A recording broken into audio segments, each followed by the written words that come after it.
औज़ुबिल्लाहिमिनश्शैतानिर्रजीम बिस्मिल्लाहिर्रहमानिर्रहीम अस्सलाम वालेकुम ख़वातीन व हज़रात, thank you so much for tuning into PTV sports. आप लोग देख रहे हैं गेम ऑन है और मुझे कहते हैं शहजाद एहसान खान। मैं उम्मीद करता हूँ कि आप सब ठीक ठाक होंगे, खैरियत से होंगे, हमारे प्रोग्राम के बिल्कुल मुंतज़िर होंगे। ख़वातीन व हज़रात, आज बहुत ही डिफरेंट सब्जेक्ट्स और टॉपिक्स के ऊपर ज़रूर बात होगी। दुनिया में जहाँ जहाँ क्रिकेट हो रही है उसके ऊपर हम ज़रूर नज़र रखेंगे। सबसे पहले ऑब्वियसली छः मुख्तलिफ टीमें, टेस्ट टीम जो है वो मैचेस खेल रही हैं, जिनमें से 3 के हवाले से आज हम बात करेंगे।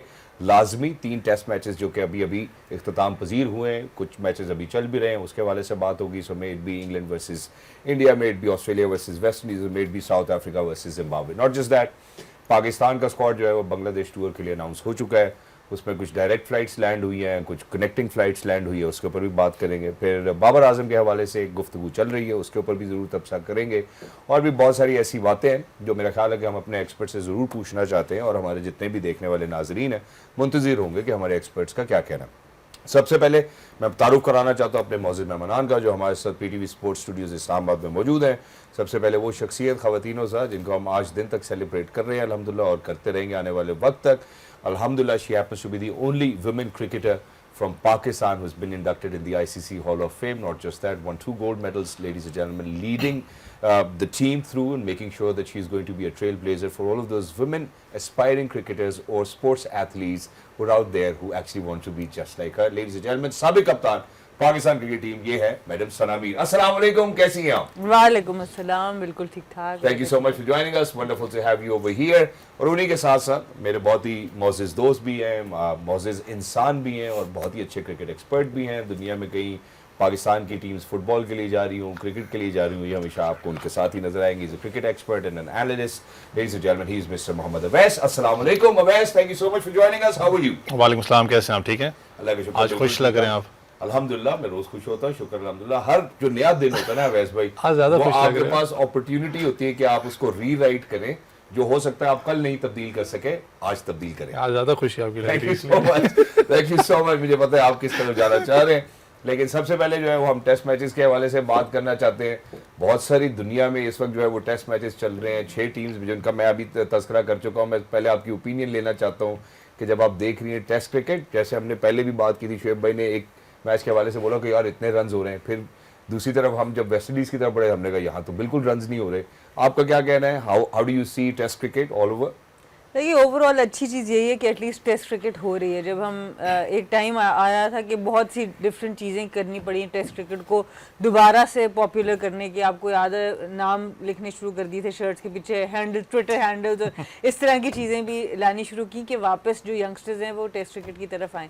पर अब अच्छी चीज़ ये नज़र आई कि जब से टेस्ट चैम्पियनशिप का बाकायदा इनकाद शुरू हुआ तो टेस्ट क्रिकेट के अंदर एक कॉन्टेक्स्ट ज़रूर आ गया कि क्यों खेला जा रहा है। 3 टीमें ही नहीं खेल रही, बल्कि टॉप 8 से 10 टीमें उस का हिस्सा हैं, और फिर वो जब आपस में खेलते हैं उन पॉइंट्स से क्या फ़ायदा होता है, क्या नुकसान होता है, हर कोई इस कैलकुलेशन में लगा होता है कि अच्छा जी ओवर रेट पे क्या पॉइंट माइनस हो गए हैं, क्या हो गया। सो वो एक डिबेट बड़ी अच्छी रही। फिर फाइनल जैसा हुआ चैम्पियनशिप का, साउथ अफ्रीका को हर कोई कह रहा था कि जी ये बड़े आसान मैचेस खेल के यहाँ पर आ गए, और उन्होंने टेस्ट मैच फाइनल जीत लिया। अब उसके बाद से जब नया साइकिल शुरू हुआ है चैंपियंस ट्रॉफी, हाँ जी, फाइनल में एंट्री भी हुई, तो उसके बाद से जो अब पहले मैच से जो इंटरेस्ट डेवलप हो चुका है वो बड़ी मज़े की बात लगती है कि अब आपको ये पता है कि कोई भी जो टेस्ट मैच दुनिया में हो रहा है वो कोई फालतू में नहीं हो रहा, उसका कहीं ना कहीं किसी ना किसी टीम के ऊपर इम्पैक्ट ज़रूर होगा। तो वो चीज़ एक बड़ी अच्छी इस चैम्पियनशिप की वजह से आ गई। और फिर जो मार्जिन ऑफ डिफीट है, मार्जिन ऑफ विक्ट्री है, उससे फ़र्क पड़ता है। और फिर आपको टेस्ट क्रिकेट की बिल्कुल डिफरेंट फॉर्म्स, जैसे आपने बोला, किसी जगह पे 1400-1600 रन बन रहे हैं, किसी तरफ पे फॉलो ऑन हो रहा है, कोई बंदा रिकॉर्ड पे जाने से पहले ही अपने आप को रिटायर कर देता है।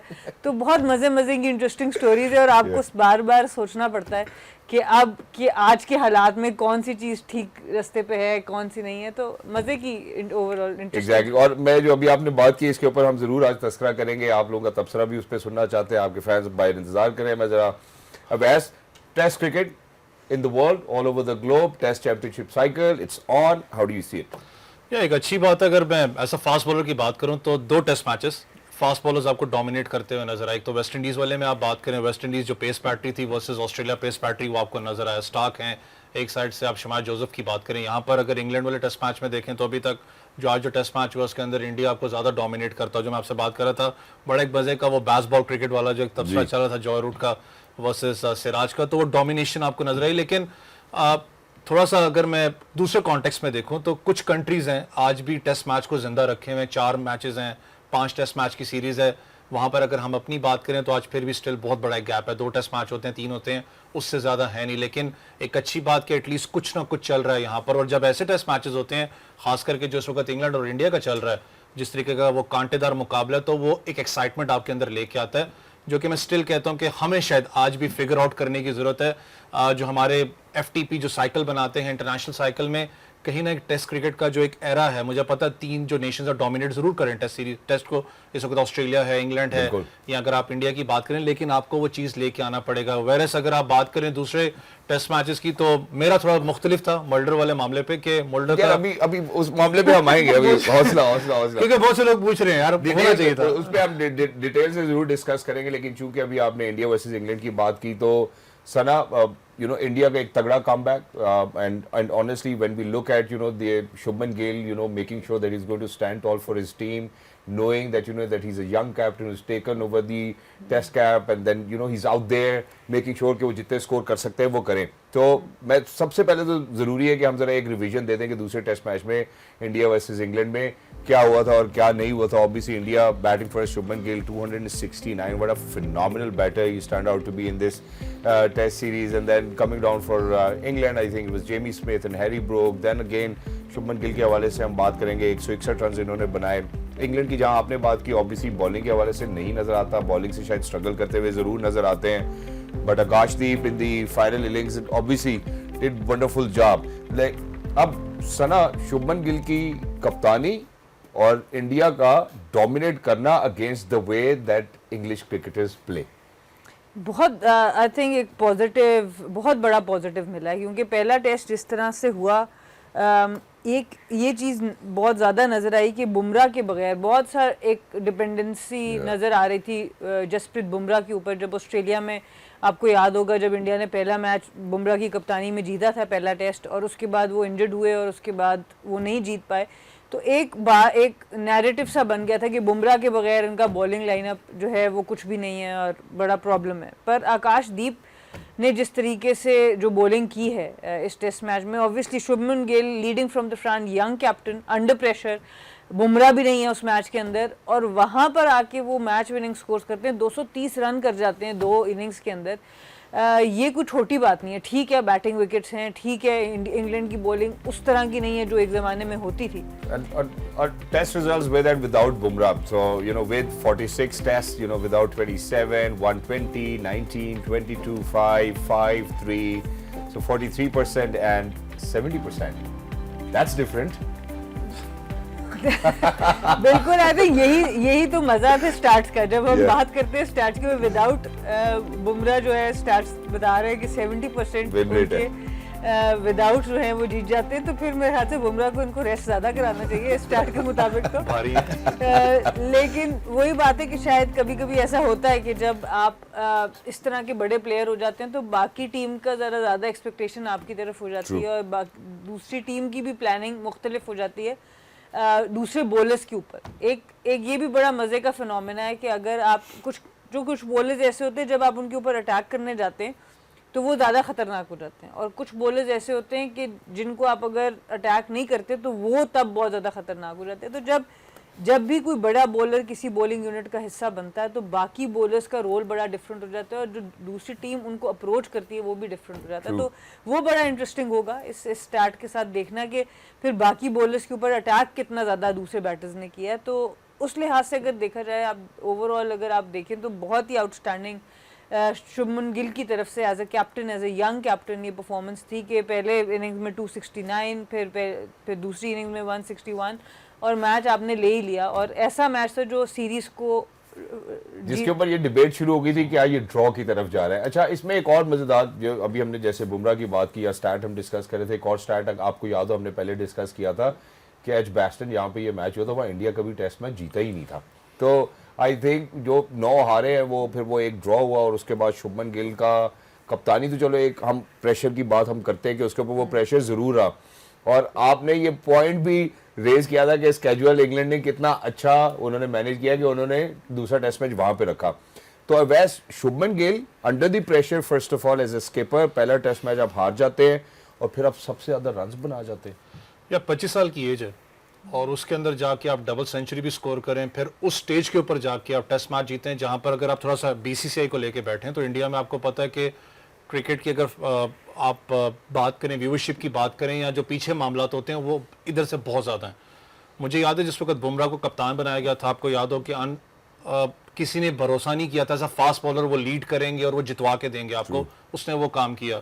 उसके बाद केएल राहुल का नाम स्टार्ट हुआ कि केएल राहुल को कप्तान बनाया, जब शुभमन गिल का कहीं दूर दूर तक नाम नहीं था। मुझे आज भी याद है, अगर आप एक्सपीरियंस पास जाएं तो 5 फेरी से ज्यादा एक्सपीरियंस आपको नजर आता है, क्यों आईपीएल में कप्तानी करता हुआ है। इतने बड़े शूज फिल इन करना और वो जब स्टेक के ऊपर लगा हो, इंडियन की अगर बात करें ना रोहित शर्मा है ना विराट कोहली है, कहीं ना कहीं वो सीनियोरिटी वाला फैक्टर आपको नजर आ रहा था पहले मैच में, उसमें जाके लीड फ्रॉम द फ्रंट करना, टेस्ट मैच जितवा के देना जब आपका प्राइम फास्ट बॉलर नहीं है। बुमराह का जो स्टार्ट अभी शेयर अप कर रहे थे तो स्टार्ट के अंदर थोड़ा सा ये भी डिफरेंस है कि 70% विदाउट बुमराह जरूर है, लेकिन जो 43 या 40% है उसके अंदर ज्यादातर मैचेस के अंदर वो बीच में इंडियन टीम को छोड़ के गए हैं जब उन्होंने, क्योंकि जो उनका एक इशू रहा है फिटनेस का जिसपे सवाल भी उठता था कि कप्तानी उनको नहीं देनी चाहिए, ऐसा fast bowler it's tough to maintain. लेकिन जिस लेवल के ऊपर जाके वो एक नजर आपको, मैं कहता हूं दूसरे मैच के बाद जब कॉन्फिडेंस इंडिया को मिला है, आज के मैच में आप बॉडी लैंग्वेज देखो, चाहे कप्तानी की देखो चाहे बॉलिंग यूनिट की देखो, टोटली डिफरेंट है। मैंने कहा ना कि 10 ओवर में सिर्फ 10 रन दिए हैं वो बुमराह और जो सिराज का स्पेल है, जिस तरीके से बैट बॉल की एक बहस आपको नजर आ रही है, तो दैट मींस कि कॉन्फिडेंस आपको मिला है।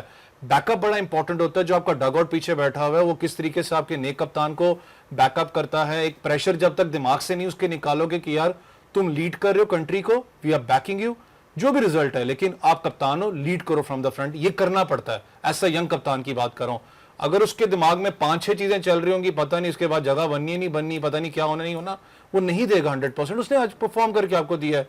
अब इसमें बॉलिंग यूनिट में आप चले जाओ, सबसे अच्छा जो यूटिलाइज किया था वॉशिंगटन को किया है। अगर आप पूरे पेस बैटरी की बात करो, सिराज ने कितने मैचेस खेले हैं, उसके बाद आप बुमराह की बात करो 100+ मैचेस खेल चुके हैं, लेकिन वॉशिंगटन ने 18 ओवर के अंदर 17-18 रन दिए हैं। लेकिन यार उसका बॉलिंग स्पेल की बात देखो, दैट शोज के कितना भरोसा एक बॉलिंग यूनिट को मिला कि उस जीत की वजह से। और खास करके जो कप्तानी है, अगर एक्सपीरियंस कैरी ऑन करने की बात करें, बहुत से लोग उसकी बात करते हैं कि जी ज्यादा एक्सपीरियंस नहीं था लिस्ट ए कैरियर का, तो उसने 100 से प्लस ज्यादा मैचेस खेले हुए हैं शुभनाम गिल ने। अगर मैं इंडिया में बात करूं तो शुभनाम क्यों कहते हैं आप? शुभनाम गिल, मैं इसका थोड़ा सा नाम का करता हूं वैसे, लेकिन ये इट्स परफेक्ट लेकिन एक्सपीरियंस वो कैरी करता है। Point taken. अब सना जो बात करने वाली वो ये कि एक सीरीज में जो रिकॉर्ड है वो ये कि 1000 रन बनाए गए हैं, ठीक है। अब नॉट श्योर कि डॉन ब्रैडमैन साहब का जो है वो रिकॉर्ड है या नहीं, नाम शायद आई कैन नॉट रिकॉल, लेकिन मैं ये आपसे पूछना चाहता हूँ क्या शुभमन गिल ये रिकॉर्ड ब्रेक कर सकते हैं इन 5 मैचों की टेस्ट मैच सीरीज में? 550 रन पे तो वो ऑलरेडी मौजूद है। 430 तो एक मैच में कर गए तो ऑब्वियसली आई थिंक चांस तो बहुत अच्छा है, बट वही बात है, हम इंडिविजुअल माइलस्टोन्स की बात करें, ये वो रिकॉर्ड है जिसकी आप बात करें, most runs in a test match. ये तो हम शुभमन गिल के हवाले से जो अभी आप बता रही हैं उसके बात करेंगे, 430 तो वो कर चुके एक ही मैच में। बिल्कुल, और ग्राम गूच से दूसरे नंबर पर है 1990s में। वो भी मजे की बात है कि इंग्लैंड इंडिया का ही मैच था, अगेंस्ट इंडिया था, और उन्होंने 456 रन किए, 350 ऑलमोस्ट रन पहली इनिंग में। तो बहुत ही फिनोमिनल रिकॉर्ड है। आई थिंक ये हमारे खिलाफ भी हुआ है, हमारे खिलाफ मार्क टेलर। अरे ये ब्रायन लारा वाले 400 याद रखना है बस। 400 नॉट आउट वर्सेस इंग्लैंड। अब मजा तो आता है ना फिर आप जब किसी बड़ी टीम के अगेंस्ट रन कर रहे शुभमन गिल 1000 रन नजर आ रहा है कि हो सकते हैं, बिल्कुल हो सकते हैं, क्योंकि इंग्लैंड की इस वक्त पिचेस ऐसी हैं, उसमें बैटिंग करना ज्यादा इजी लग रहा है। विकेट्स को लेकर बॉलिंग उनकी इतनी चैलेंजिंग नहीं है अभी इस वक्त। विकेट्स को लेके उनके ऊपर जितना आप इस वक्त भी आप देख लें उठा के ट्विटर वगैरह पे, विकेट्स को लेके बहुत ज्यादा तनकीद हो रही है इंग्लैंड में, क्योंकि ये विकेट्स ही नहीं। पर इस मौसम में वैसे आप तो खेले भी हुए वहाँ पे, लेकिन हमने भी जब वर्ल्ड कप्स खेले जुलाई वगैरह में जाके विकेट्स इतनी थक चुकी होती हैं कि बैटिंग के लिए बेहतर हो जाती है, वो वाली सी मूवमेंट आपको नजर नहीं आती। Exactly. So different parts of the world, ladies and gentlemen, and different conditions, which is why let's move on towards Australia versus West Indies. मुझे ना सना की एक और भी बात याद आती है, क्योंकि बड़ा एक्सपर्ट एनालिसिस देती है। साउथ अफ्रीका के हवाले से इन्होंने वहाँ के कल्चर के हवाले से बात की थी। मैं यही बात सना से ज़रूर पूछना चाहता हूँ कि ऑस्ट्रेलिया की जो डोमिनेंस है, इट्स सेकेंड टू नॉन। ठीक है, बेशक वो अब उस तरह की चैंपियन नहीं है जैसे हम पहले उनको मानते थे, but Australia is still dominating in world cricket. देखिए ऑस्ट्रेलिया के बारे में वही आप जो कल्चर की बात करें ना, ऑस्ट्रेलियन कल्चर, स्पोर्टिंग कल्चर तो बहुत ही आउटस्टैंडिंग है। अगर आप उनके फ्लैग की बात करें, हमने एक दफ़ा पहले भी उनके फ्लैग का जिक्र किया था कि उसके ऊपर दो एनिमल्स बने हैं, कैंगरू है और एमू है, दूसरा जो एनिमल है, वो दोनों पीछे की तरफ मूव नहीं कर सकते। तो Australia is always forward thinking, और वो क्रिकेट हो, साइंस हो, वो कोई भी चीज़ हो, वो हमेशा आगे के बारे में सोचते हैं। और जितना मैंने ऑस्ट्रेलियन क्रिकेटर्स को देखा, कमेंटेटर्स के साथ जब मैं काम करती हूँ, वो इतने थरो प्रोफेशनल्स हैं, वो दुनिया का हर मैच फॉलो कर रहे होते हैं, दुनिया की हर क्रिकेट या स्पोर्टिंग जो पॉलिसीज़ होती हैं उनके ऊपर उनकी नज़र होती है। तो वो हमेशा स्पोर्ट्स को एक साइंस समझ के चलते हैं। वो स्पोर्ट को एक फिर खाली खेल तमाशा नहीं समझते, वो उसकी पूरी साइंस, उसकी एडमिनिस्ट्रेशन की साइंस, उसकी मार्केटिंग की साइंस। मेरे ख्याल से वुमेंस क्रिकेट में पहली टीम थी जिसने पूरा स्टेडियम वर्ल्ड कप में 2020 में कोविड से एन पहले वो 87,000 पे MCG जो था वो फिल था फॉर द फाइनल। तो ये एक ऐसी नेशन है जो परफेक्शन पे बिलीव करती है, वो जाते हैं हर चीज़ को, एक्सीलेंस को अचीव करना। तो उनको कंसिस्टेंटली हराने के लिए आपको उनसे बेहतर सिस्टम करना पड़ेगा। तो वो हार्डली कोई आज तक मैंने स्पोर्टिंग कल्चर में, ख़ासतौर पे क्रिकेट को अगर मैं देखूं, कि कोई करीब भी आता है सिस्टम जो उनके सिस्टम को मैच कर सके। एग्जैक्टली मेरा ख्याल है जब हम कहते हैं कि they are the leaders of the world cricket, इसी वजह से कहते हैं कि दुनिया में लोग जहाँ जहाँ बोर्ड्स रन कर रहे हैं उनको फॉलो करने की कोशिश भी करते हैं। ज़रा एक रिमाइंडर हो जाए वैस ऑस्ट्रेलिया वर्सेस वेस्ट इंडीज़ के दूसरे टेस्ट मैच का, ताकि हम उस डोमिनेंस के हवाले से फिर मजीद बात कर सकें। Obviously Australia winning the toss, batting first 63 with Carey and Webster, and then on the other hand it was obviously Joseph and Seals, and Joseph have been in great shape but of no good use to West Indies, and then it was King and Campbell with 75 and 40 and Smith and Green, and finally Australia winning by 133 runs, and Stark and Lyons certainly did contribute. और इसमें थोड़ा सा एक नाम है जिस पर बहुत ज्यादा आपको पता डिबेट हो रहा है, वो कैमरॉन ग्रीन की अगर बात करें कि जिधर उनको खिलाया जा रहा है क्या वो डिजर्व करते हैं, नहीं अपना डिजर्व करते। पैचेस के अंदर स्कोर जरूर है लेकिन कंसिस्टेंसी नहीं है। लेकिन मैंने कहा ना कि एक चीज मुझे क्या लगी, ऐसा फास्ट बॉलर डोमिनेंस की बात करें तो इस टेस्ट मैच में स्पेसिफिकली आपको फास्ट बॉलिंग डोमिनेट करते हुए नजर आई।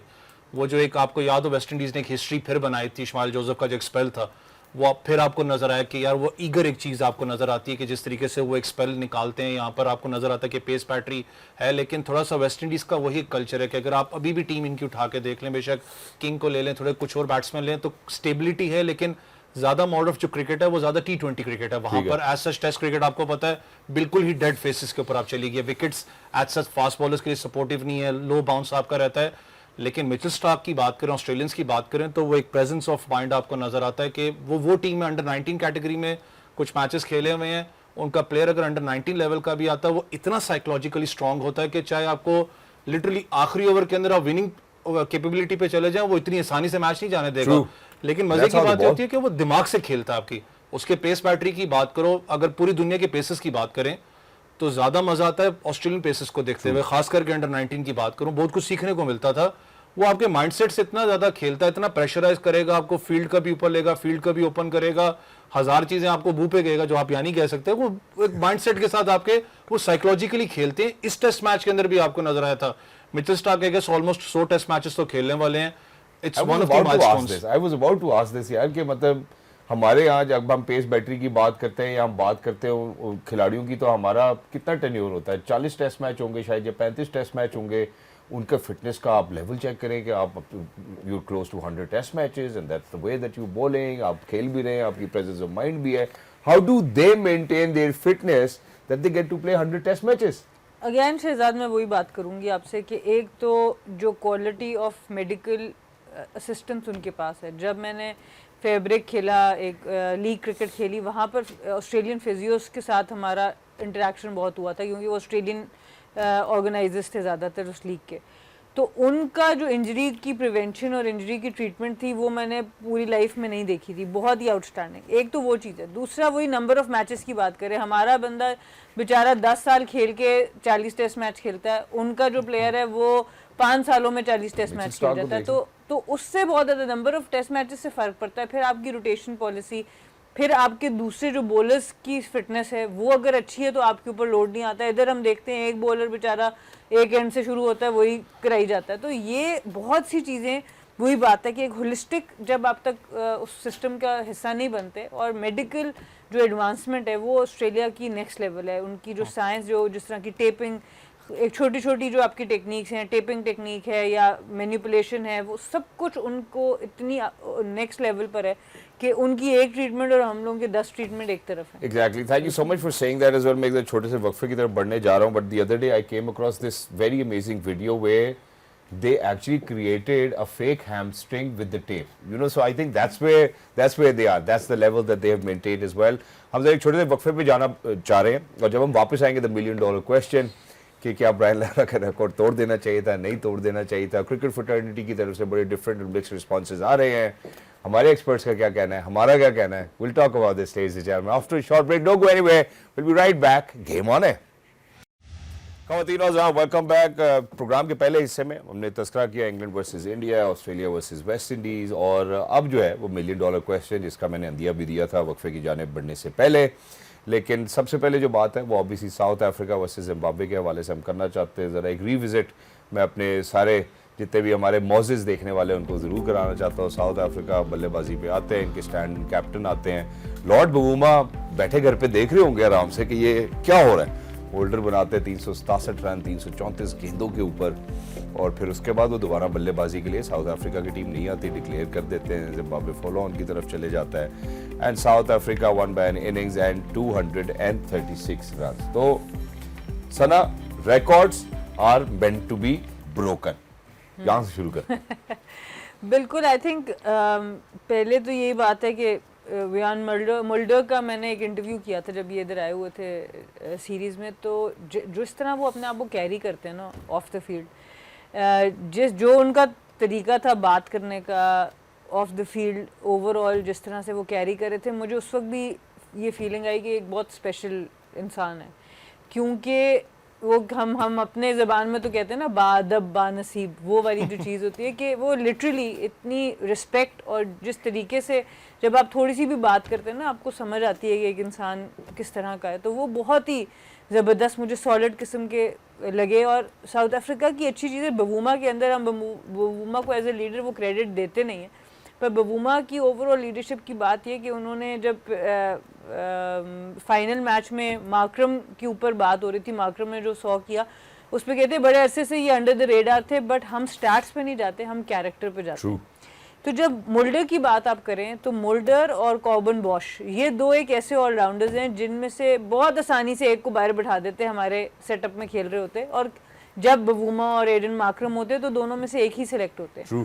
But because they are both such an important part of the core team जो डेवलप होनी है साउथ अफ्रीका की, तो जब अब सीनियर्स को बिठाया गया तो वियान मुल्डर को लोअर मिडिल ऑर्डर से उठा के टॉप ऑर्डर में खिला दिया गया ताकि कॉर्बन बॉश भी डेवलप होते रहें और मुल्डर भी डेवलप होते रहें। तो ये जो एक तरीक़ेकार है ना अपनी टीम की ट्रांजिशन करने का, ये हमें सीखना चाहिए। उसके बाद आ जाते हैं आप मुल्डर के ऊपर कि मैं वही बात कर रही हूँ कि जिस तरीके का वो उनका माइंडसेट है, रिस्पेक्ट का जो एक एलिमेंट मैंने जो एक्सपीरियंस किया, या बाकी जिस तरीके से वो देखते हैं, तो वो दिल को अच्छा तो बहुत लगा। ऑब्वियसली जो बात उन्होंने ब्रायन लारा के बारे में की वो सारी बहुत ज़बरदस्त चीज़ें हैं, बट दूसरी तरफ ये बात है कि एक प्लेयर है वियान मुल्डर भी, जो जिनके साथ भी आपको इंसाफ करना है खुद। तो at times as a player हम ये कर जाते हैं, दूसरों के लिए बहुत बड़ी बड़ी कुर्बानियाँ दे जाते हैं, और बहुत बहुत बड़ा जेस्चर था जो उन्होंने किया, एक चैम्पियन जेस्चर है कि आप किसी दूसरे को रिस्पेक्ट देने के लिए अपने आप को रोक दें। बट इवेंचुअली एक दो रिकॉर्ड उन्होंने तोड़े भी जो उनको पता नहीं थे और वो टूट गए। तो ये बड़ी इंटरेस्टिंग बात थी कि एक पे उन्होंने अपने आप को खुद रोक दिया, पर हाशिम आमला का आई थिंक उन्होंने रिकॉर्ड तोड़ा साथ ही, और वो चीज़ फिर उनको बाद में समझ आएगी कि जैसे आपने कहा records are meant to be broken, कि आपको अपने साथ भी इंसाफ करना है एज ए प्लेयर। और अभी बहुत यंग है, यंग कैप्टन पहली कप्तानी थी तो उन्होंने उसको एक्सरसाइज किया, बट आई होप आगे जाते वक्त वो अपने आप को भी फुली डेवलप होने दें। हमने देखे ऑलराउंडर्स, जैक कैलिस की नाम सबसे बड़ा आता है साउथ अफ्रीका की तरफ से, और ये जिस तरह की इन्होंने ग्लिम्पसेस दिखाई हैं वियान मुल्डर ने, अगर ये अपने आप को करते रहे बैक और इनको अपॉर्चुनिटीज़ मिलती रही तो ये बहुत ज़बरदस्त ऑलराउंडर के तौर पर सामने एग्जैक्टली हम देखना भी चाहते हैं, but I stay with the $1 million question. और मेरा मानना ये है कि आप ऐसा ना करते कि आप उनका रिकॉर्ड ना तोड़ते, आप बराबर कर देते। ये तो हो सकता था ना, बाद अब बानसीब तब भी रह जाता। तो आप इसके बारे में आपकी क्या राय है? नहीं बिल्कुल, मैं ये समझती हूँ कि अपनी तरफ है, रिस्पेक्ट का एलिमेंट अपनी तरफ है, पर मैं जो बात वही करी थी कि वियान मोल्डर खुद जो एक प्लेयर है, आपको जाना चाहिए था उस रिकॉर्ड की तरफ। ये बार बार जिंदगी में मौका नहीं मिलता, और ऑब्वियसली ये अपनी एक मेहनत करके यहाँ पे पहुंचे हैं। इससे कोई फर्क नहीं पड़ता आगे टीम कौन सी है, 300 रन 300 होता है, 400 रन 400 होता है किसी भी फॉर्मेट के अंदर। तो डेफिनेटली एक वो खलिश सी रह गई है कि जाना चाहिए था, देखते कि 400 से कितना ऊपर जा सकते थे। जा सकते थे, नहीं जा सकते थे। जी अवैस भाई, आपके सवाल की तरफ बढ़ चुके हैं हम। कप्तान ने तो वैसे जवाब दे दिया, लेकिन बड़ा खूबसूरत बहुत से लोग ये बात करते हैं कि छोटी टीम है, नहीं तोड़ना चाहिए था। लेकिन मैं अगर अपनी बात करूं, मैं एक नॉन टेस्ट नेशन से, आज भी हम एक प्लेटफॉर्म पे मैं कप्तान साथ में बात ही कर रहे थे, कोई भी टीम जब आके इंटरनेशनल लेवल्स के ऊपर खेलती है, मुझे पता है डिफरेंस बहुत ज़्यादा है। टेस्ट क्रिकेट की बात करें, जिम्बाब्वे की बात करूं, साउथ अफ्रीका की, बहुत ज़्यादा डिफरेंस है। लेकिन जब वो इंटरनेशनल टीम जब खेल रही है, अपने मुल्क के लिए रिप्रेजेंट कर रही है, दैट मीन्स के वो लड़के या जो टीम है वो स्टेजेस से ऊपर आई है, उसको कोई प्लेट में नहीं चीज़ दी गई। मेरे अगर मैं पॉइंट ऑफ व्यू से बात करूं तो रिकॉर्ड टूटना चाहिए था। देखें लेजेंड है, ऑब्वियसली रिस्पेक्ट अपनी जगह होती है, इनके ऊपर भी आप देखें 4-5 अभी थे, मैथ्यू हेडन तक थे, उन्होंने जिम्बाब्वे के खिलाफ स्कोर किया हुआ है। आपके पास थे, रिकॉर्ड्स टूटने के लिए ही होते हैं। शायद कहीं बैक एंड पे शाम में जाके उनको मिरर के सामने हो रहा हो, यार ये क्या मैंने कर दिया, शायद रिकॉर्ड तोड़ना चाहिए था यहाँ पर। लेकिन दूसरी एंड पे मैंने कहा ना कि लोग थोड़ी सी, अगर आप जिम्बाब्वे की बात करें, मुझे पता डाउनफॉल पे इस वक्त आपको नजर आती है, आप मसकत्जा की बात कर लें, यहाँ तक अपना मजरबानी की बात करें, वो एज सच कोई इम्पैक्ट अब नजर नहीं आपको आता। उनके फेसेस वो चलते हुए हैं, T20 में अच्छी साइड हो चुकी हुई है, टेस्ट क्रिकेट के अंदर थोड़ा डिक्लाइन उनका है यहाँ पर। लेकिन फिर मैं एक बात अपने व्यूअर्स खास करके, जो हमारे लोग समझते हैं क्रिकेट वो समझते हैं, जो नहीं समझते वो कहते हैं वो जी अपना थर्ड क्लास टीम है जी, C क्लास टीम है। कोई भी टीम, चाहे वो यूई हो चाहे नॉन टेस्ट नेशन हो, C क्लास कोई नहीं होती। इंटरनेशनल गेम वो अपने, आज जो सबसे बड़ी खबर आपको पता, जो इटली ने मारा है उसको पकड़ के स्कॉटलैंड को। अब अगर इटली की बात करें तो लोग कहें जी अपना नहीं जी, वो तो once in a lifetime हो गया। भाई मेहनत से ऊपर आई है, जैसे अमेरिका ने पाकिस्तान को आप उधर ना ले वो भी तो तारीखी है ना इंटरनेशनल। मत हमारे जख्म आप वापस आपने जानबूझ के वहां लेके जाना है। 120 पे 120 और फिर सुपर ओवर भी। देखो वो भी चीज मैं फिर कहता हूँ कि that's not once in a blue moon. वो मेहनत की थी उन्होंने, वो जीत के आए हैं।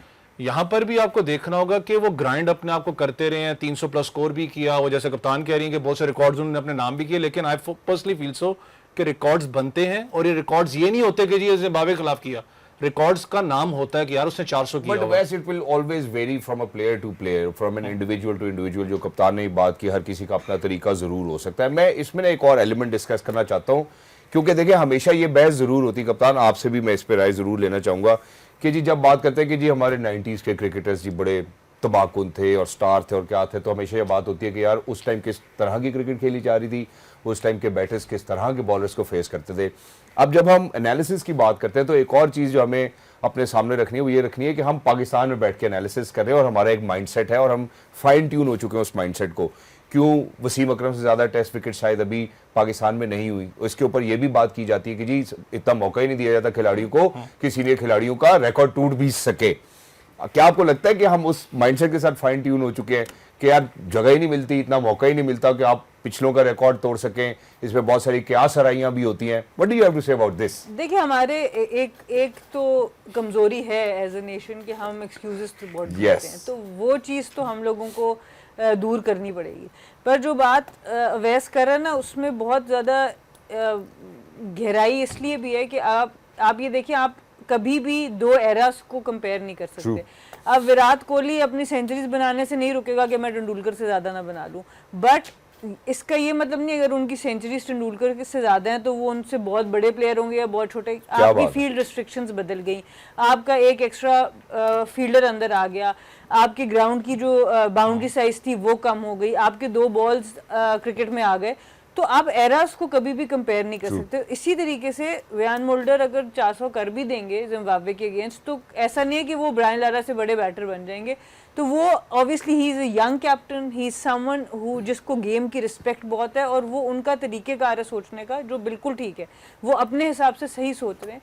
बट जब आप इन अ बिगर पिक्चर आप देखते हैं तो आप एरास को कभी कंपेयर नहीं कर सकते, आप इनिंग्स को कभी, एक 100 दूसरी 100 से मुख्तलिफ होगा। True. कुछ 100 बहुत स्पेशल होते हैं, तो ब्रायन लारा का वो 400 अपनी जगह पे बहुत स्पेशल है, because it was first of a kind against a big team, तो वो हमेशा स्पेशल रहेगा, चाहे उसके बाद कोई 450 भी करता है। तो और ये इस तरह के चीज़ें- और मौके उनको शायद मिल भी जाएंगे। But thank you so much, point well taken, wonderfully explained as well. And this to ladies and gentleman, when it comes from a champion, I think इसके बाद मजीद और गुफ्तगू नहीं होनी चाहिए। अब जो गुफ्तगू होनी चाहिए, ऑब्वियसली आप सबको पता है, पाकिस्तान क्रिकेट जो है वो हमारी पल्स है, और वो ऐसी पल्स है जिसको दुखती रग भी कभी कभी मुझे लगता है कि वो हो जाती है हमारे लिए, अनफॉर्चुनेटली। उस पर बाद में आता हूँ, लेकिन पाकिस्तान का दौरा, बांग्लादेश जो है it's just ahead of us, और ऑब्वियसली हमें एशिया कप के लिए, T20 वर्ल्ड कप 2026 के लिए वी हैव टू प्रिपेयर। और पाकिस्तान की टीम जो है वो दौरा करेगी बांग्लादेश का, मेरे ख्याल है बंगला नेशनल स्टेडियम में शायद मैचेस होंगे, और 3 मैचेस जो है हम खेलेंगे, और 20 जुलाई, फिर उसके बाद 22 जुलाई, एंड देन 24 जुलाई, और 6 बजे जो है वो इंशाल्लाह ये मैचेस का आगाज़ होगा। अब जब जाहिर सी बात बांग्लादेश का टूर था, एक तो पहले कन्फ्यूजन भी थी कि भाई हमारा स्क्वाड अनाउंस हुआ है, ये नहीं हुआ। फिर जब वो अनाउंस हो रहा था, लग नहीं रहा था कि ये जेन्युइन स्क्वाड अनाउंस हो रहा है, क्योंकि जो लोग अनाउंस कर रहे थे उनको कभी देखा ही नहीं था, हमें नहीं पता था कि ये कौन लोग हैं, तो वो उनको भी नहीं पता था कि वो कौन लोग हैं, या जो खिलाड़ी जिनके वो नाम ले रहे वो कौन लोग हैं। तो बहुत सारी कन्फ्यूजन थी। तो चश्मे उतार के किसी ने सवाल जब बाबर और उनका पूछा, उन्होंने कहा वो तो वनडे के खिलाड़ी हैं, तो हमें नहीं समझ आया कि हम शायद गलत एनालिसिस करते रहे, सिलेक्टर्स किधर थे, मतलब बहुत सारी कन्फ्यूजन थी। और क्या पाकिस्तान क्रिकेट बोर्ड में मतलब क्या हंसी मजाक चल रहा है कि यार आप जाके अनाउंस कर दो, या कोई भी जाके अनाउंस कर दे, पाकिस्तान की क्रिकेट टीम है हमारी, एक बहुत बड़ी कंट्रीब्यूशन है दुनिया की क्रिकेट में। लेकिन फिलहाल खैर उन्होंने जो नाम अनाउंस किए वो हम आपके सामने जो है ज़रूर मेंशन करना चाहते हैं। और इसमें एक और भी इंटरेस्टिंग फैक्ट है, बाद में आऊँगा। तो इसमें एक चीज़ सबसे पहले ये देखनी है कि सलमान अली आगा कप्तान है, वाइस कप्तान नहीं आपको नजर आएगा हमारी टीम में, ठीक है। उसके बाद अबरार अहमद, अहमद दानियाल, फ़हीम अशरफ, फ़खर जमान, हसन नवाज, हुसैन तलत, खुशदिल शाह, मोहम्मद अब्बास अफरीदी, मोहम्मद हारिस, मोहम्मद नवाज, साहिबजादा फरहान, साइम अयूब, सलमान मिर्जा एंड सुफियान मुकीम। तो सना सबसे पहले जिन्होंने अनाउंस किया उसके ऊपर मैं चाहता हूँ आप राय दें। फिर जो दुनिया में अगर हम ऑस्ट्रेलिया की बात करें, ये जितनी टीमों की बात की है, शुभमन गिल की बात करें, ये भी किसी ज़माने में नाइब कप्तान ज़रूर रहे, तो वो कहते हैं नाइब कप्तान के सवाल पे उन्होंने कहा जी नाइब कप्तान तो अब मॉडर्न डे क्रिकेट में होते ही नहीं। तो इंजर्ड थे तो एक अलग बात थी, लेकिन अगर कोई किसी और का नाम प्रपोज कर देना चाहिए था। तो ज़रा पहले इस पे आते हैं, फिर लड़कों पे आते हैं। देखिए ओवरऑल मेरे नज़दीक टीम हमेशा जब अनाउंस होनी चाहिए तो आपके जो जिन्होंने टीम सिलेक्ट की है और जिन्होंने आगे उस टीम को चलाना है, उन लोगों की प्रेजेंस वहाँ बड़ी ज़रूरी होनी चाहिए, ताकि आवाम को, फैंस को, जर्नलिस्ट को एक क्लियर पिक्चर मिल सके। अभी जब टीम अनाउंस हुई तो किसी को किसी बात का जवाब मिला नहीं उस प्रेस कॉन्फ्रेंस से, तो वो फिर प्रेस कॉन्फ्रेंस उस तरह से फ़ायदेमंद नहीं हुई किसी के लिए। ना आपके चीफ सिलेक्टर वहाँ मौजूद थे, ना आपके कोच वहाँ मौजूद थे, ना आपका कप्तान वहाँ मौजूद था।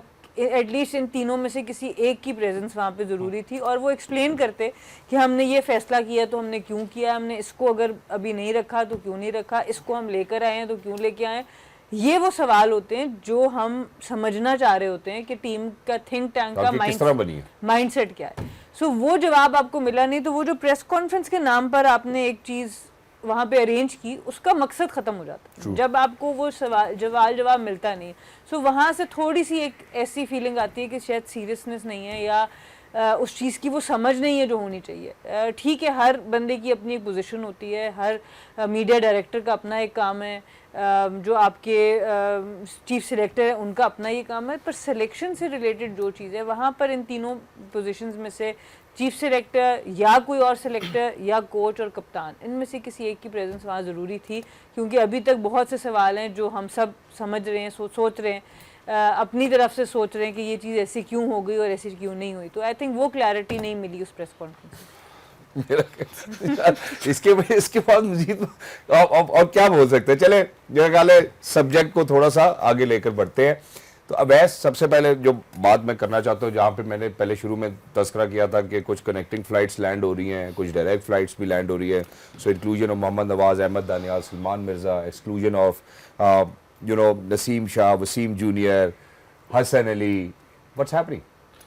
इस सवाल से पहले अगर आप इजाज़त दें, जी जरूर, आप राय जरूर दें। बात की थी, मुझे एक चीज़, अगर साल के लगभग अगर मैं कहता हूँ पाकिस्तान क्रिकेट बोर्ड की बात करें, तो आपने या मैंने कब देखा है कि आपका हेड कोच एक टेक्निकल डायरेक्टर होता है, एक अल्फाज वो हमारे यहाँ पर है नहीं, तो आपका आ जाता है डायरेक्टर ऑपरेशंस कर लें या डोमेस्टिक क्रिकेट का जो ऑपरेशंस को देख रहा है, जो डोमेस्टिक क्रिकेट का जो हेड है।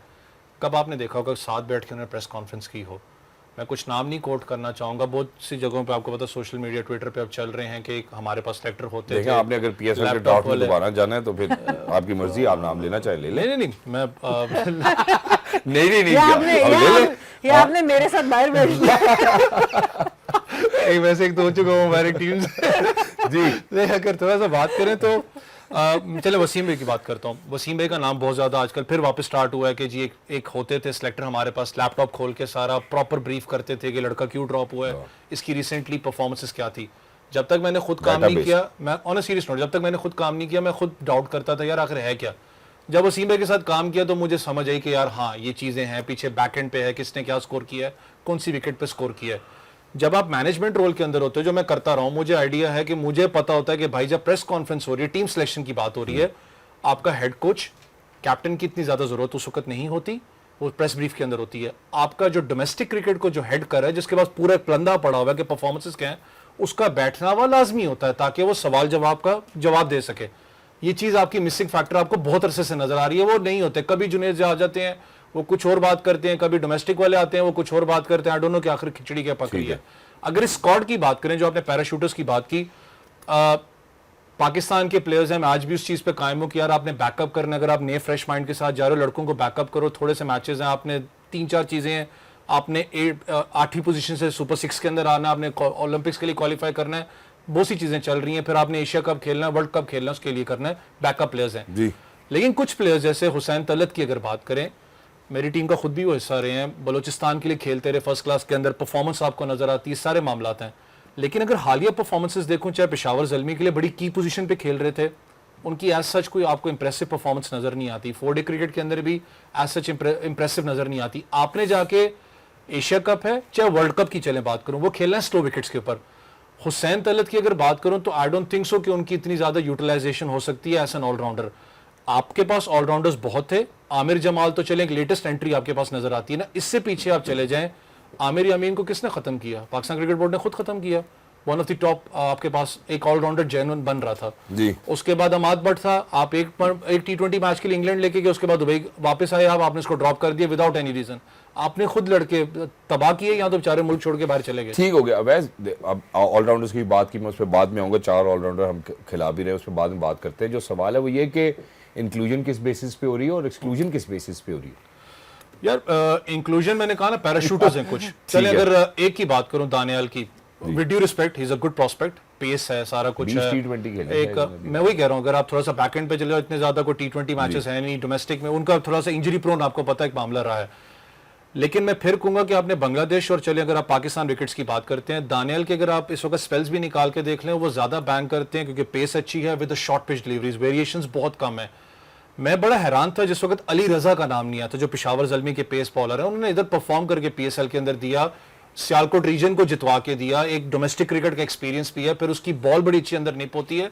आप प्रोस्पेक्ट देखते हो कि जिसने आगे फ्यूचर के लिए सर्व करना है, ये अच्छे प्रोस्पेक्ट्स हैं, लेकिन इनके अंदर कितना फ्यूल टैंक है, कितनी देर तक ये सर्व करेंगे पाकिस्तान को, ये बहुत बड़ा एक सवाल होगा। आप बैठ के तो पर्चे ऐसे करके कह रहे हैं कि जी वो T20 के हमारे प्लान्स में नहीं है। कल कोई अगर वर्ल्ड कप से पहले जाके वो बिग बैश के अंदर परफॉर्म कर देते हैं, तो क्या प्रेशर आप कंटेन करोगे? वो जो प्रेशर आपके ऊपर एकदम आएगा कि जी वो 3-4 स्टडेड प्लेयर्स T20 में अगर नहीं है, वो परफॉर्म कर रहे हैं, आज उनका जवाब दें जी कहाँ गया, तब तो किसी ने पर्चा यहाँ नहीं करना। एग्जैक्टली, सो नोटेड। मैंने सुना इंक्लूजन, एक्सक्लूजन, पैराशूटर्स, प्लान में, कैंप्स में खिलाड़ी जो नज़र आते रहे वो नज़र नहीं आए हमें। और जिस तरह से, क्योंकि जो लड़के सिलेक्ट हुए, ऑब्वियसली मैं उनको कंग्रेचुलेट ज़रूर करना चाहता हूँ। आप उनके प्रॉस्पेक्ट्स को कैसे देखते हैं? देखिए, कुछ इंक्लूजन्स तो समझ आती हैं। आप जब मोहम्मद नवाज़ को देखते हैं टीम में तो समझ आती है कि अच्छा शादाब की इंजरी हुई है और शादाब को आप as a batting allrounder use कर रहे थे। हम बार बार सोचते थे कि शादाब के 2 ओवर ज़रूरी हैं, 4 ओवर ज़रूरी हैं, पर उनको आप पहले 6 बैटर्स में खिला रहे हैं, तो आपको एक बैटिंग ऑलराउंडर ही से उनको रिप्लेस करना था। तो चले, नवाज़ की एक बात समझ आती है, सीनियरिटी है, एक्सपीरियंस है, आप उनको वहाँ पर as a spin bowling allrounder, batting allrounder साथ जो बॉलिंग करता है उसको आप लेके आते हैं।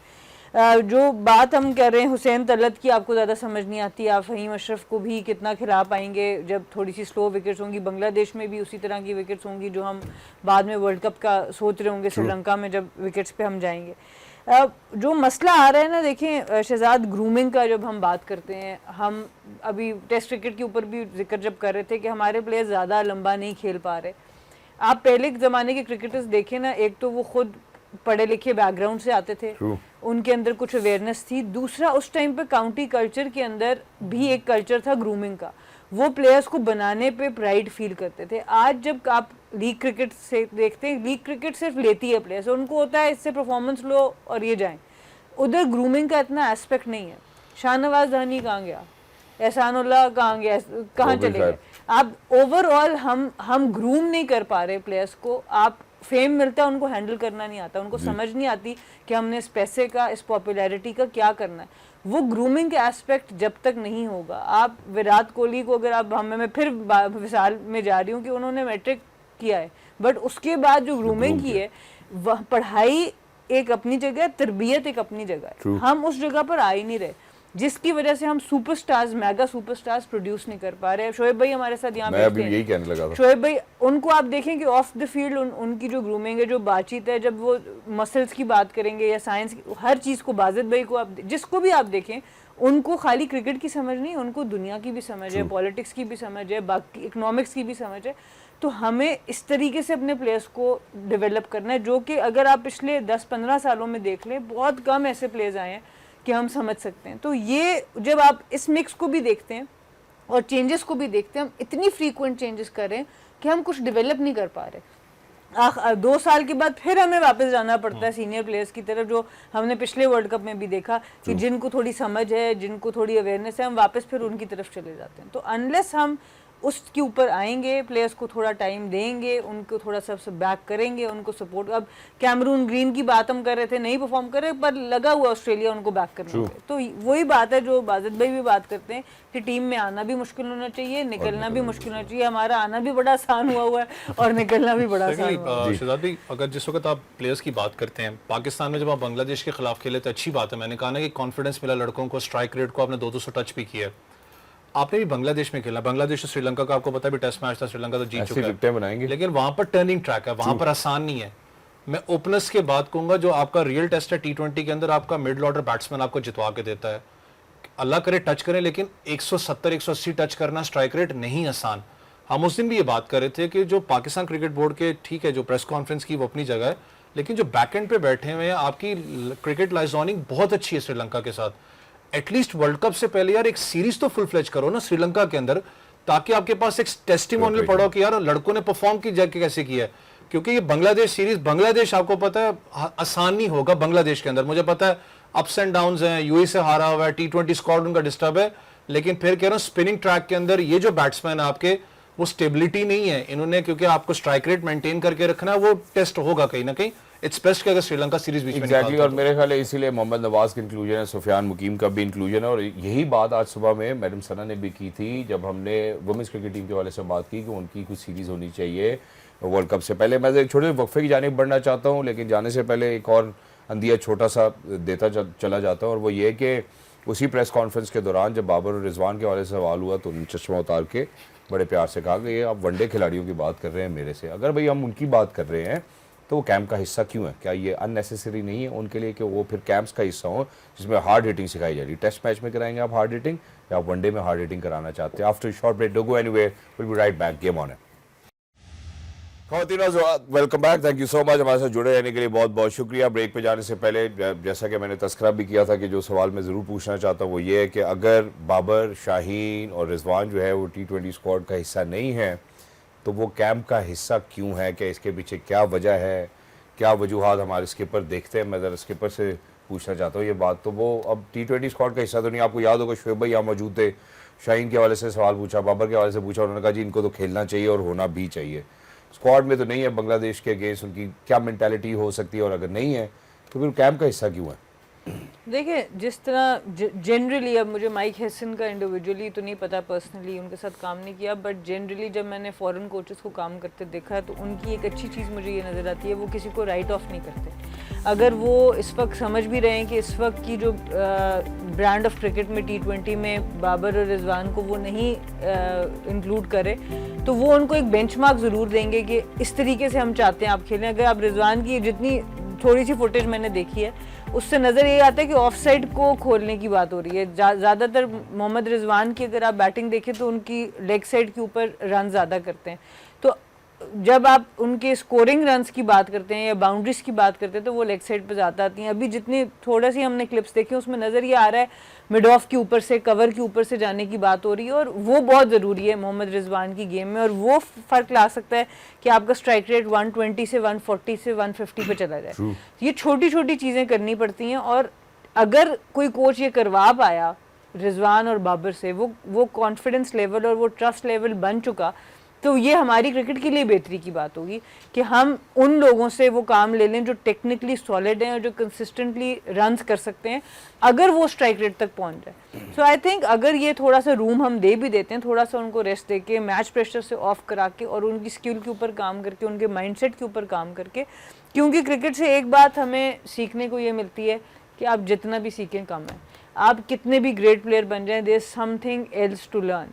और अगर वो ये काम कामयाब हो जाते हैं कि अगर वो उस जो एक ब्लॉक आया हुआ है उस चीज़ के अंदर, उसको तोड़ने में और इन प्लेयर्स के साथ वो रेपो बनाने में, तो आई थिंक ये इन प्लेयर्स के लिए भी बहुत फ़ायदेमंद हो सकता है और Pakistan cricket. Thank you so much for saying that. लेकिन जहाँ पे आपने कहा कि समथिंग एल्स टू लर्न, हमेशा आपकी ज़िंदगी में वो मोड़ रहता है। बेशक आप क्रिकेट के हवाले से बात करें तो एक चीज़ जो बहुत ज़्यादा आजकल न्यूज़ में भी है, बहुत सारी क्या सराहियाँ हो रही है उसके इर्द गिर्द, हमारे ही PTV स्पोर्ट्स के ऊपर शाहिद हाशमी हमारे बड़े ही अच्छे जर्नलिस्ट हैं, उन्होंने ये तस्करा किया कि शायद बाबर की इंक्लूजन जो है वो एज विकेट कीपर हो रही। तो अब बाबर को हम क्या इस हवाले तक भी लेकर जाने, और कुछ ज़राए ऐसे भी कहते हैं ऐसी कोई खबर नहीं है इसमें, कुछ ज़रायों ने ये भी कहा है कि माइक हैसन ने ये कहा है, ये कोई एलिजिडली हो रही है सारी बात, इसमें कोई शोर शॉट नहीं है, कि ये भी कहा है कि जी हो सकता है कि वो फॉर्मेट में सिर्फ ओपन करें तो शायद for the likes of Fakhar Zaman या साइम अयूब के साथ खेलें।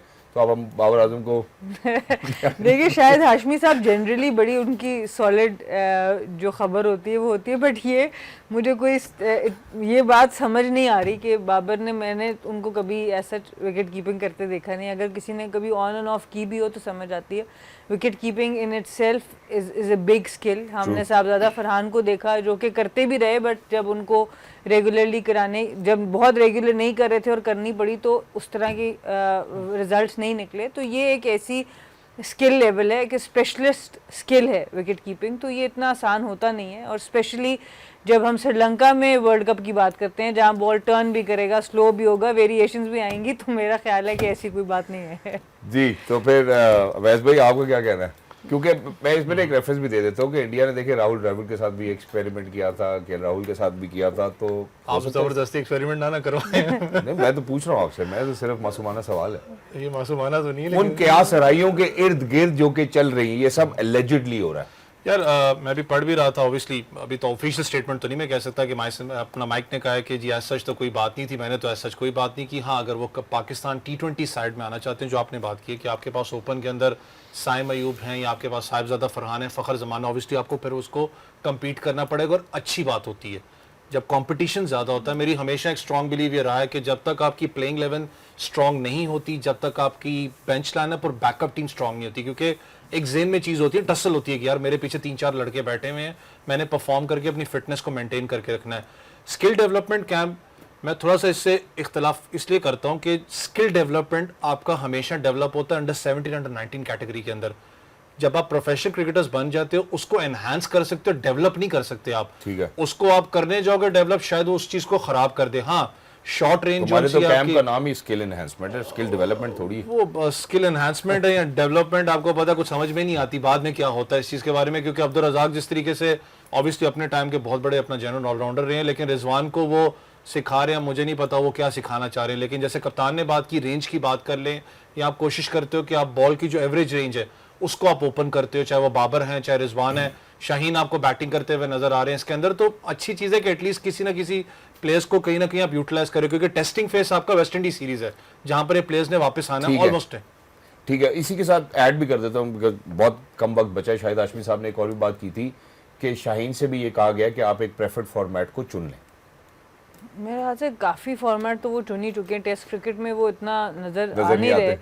तो अब 2 फॉर्मेट ही रह गए हैं। उसमें से भी अगर उनको ये कह दिया जाए। उसमें तो ऑब्वियसली आप चाहेंगे कि वो दोनों फॉर्मेट खेलें, क्योंकि देखिए वाइट बॉल क्रिकेट ऐसी नहीं है कि आप सिर्फ एक ही पे शुरू होंगे, तो वो आप अगर वनडे क्रिकेट खेल रहे हैं तो आप T20 में भी अपनी बहुत सी सलाहियतों पे काम कर सकते हैं उसके साथ साथ। तो आई थिंक वाइट बॉल तो खेलनी चाहिए 100%, दोनों खेलनी चाहिए और उनको अवेलेबल होना चाहिए दोनों के लिए, अगर वो लॉन्गर फॉर्मेट नहीं खेल रहे हैं। हाँ, अगर उनको ये कह दिया गया कि लॉन्गर फॉर्मेट तो तुमने खेलना है, अब इन दोनों में से चूज करो, that's a separate discussion. But Shaheen जिस एज में है, जिस जगह पर है, मेरे ख्याल से अगर वो खाली अभी वाइट बॉल खेल रहे हैं तो दोनों फॉर्मेट खेलने चाहिए। Thank you so much, Madam Sana, for being with us. Lovely to be in conversation with you. Thank you so much, Mr. Mohammad Awais, for being with us. Lovely to be in conversation with you. And for everybody who's out there, इस सब ये जितनी भी हमारी conversation है, सब में मेरा मानना ये है कि शायद माइंडसेट ऐसा लगता है कि बांग्लादेश के खिलाफ हम शायद इन खिलाड़ियों को ज़रूर मौका देना चाहते हैं, अब शेप अप करना चाहते हैं। आगे एशिया कप है, उसके बाद आगे 2026 में T20 वर्ल्ड कप भी है, तो हम ये देख लें कि हमारी क्या स्ट्रेंथ्स हैं और क्या वीकनेसेस हैं। सिर्फ मेरा इसमें जो रिजर्वेशन है वो ये है कि क्या हम T20 की नंबर 1 टीम है, हम 8वें नंबर पे रैंक करते हैं इस वक्त, और क्या हमें ये सीरीज़ इतनी लाइटली ले लेनी चाहिए या हमें इसमें कंपेटिटिव आना चाहिए ताकि हम इसमें से फ्रूटफुल आउटकम्स ले सकें। I think it's for the people at the helm of affairs to decide, and इंशाल्लाह क्योंकि हमारा फाइनली डोमेस्टिक स्ट्रक्चर का भी जो है वो स्केड्यूल आ चुका है, तो इंशाल्लाह कल और एनालिसिस के साथ और उस पूरे स्केड्यूल के साथ आपके साथ फिर शामिल गुफ्तगू होंगे। और मैं देख रहा था बल्कि उस स्ट्रक्चर में वो चैम्पियंस कप नहीं नज़र आ रहा था, तो क्यों नहीं नज़र आ रहा, इस पर बात करेंगे। गेम ऑन है। अल्लाह हाफिज़, खुश रहिए।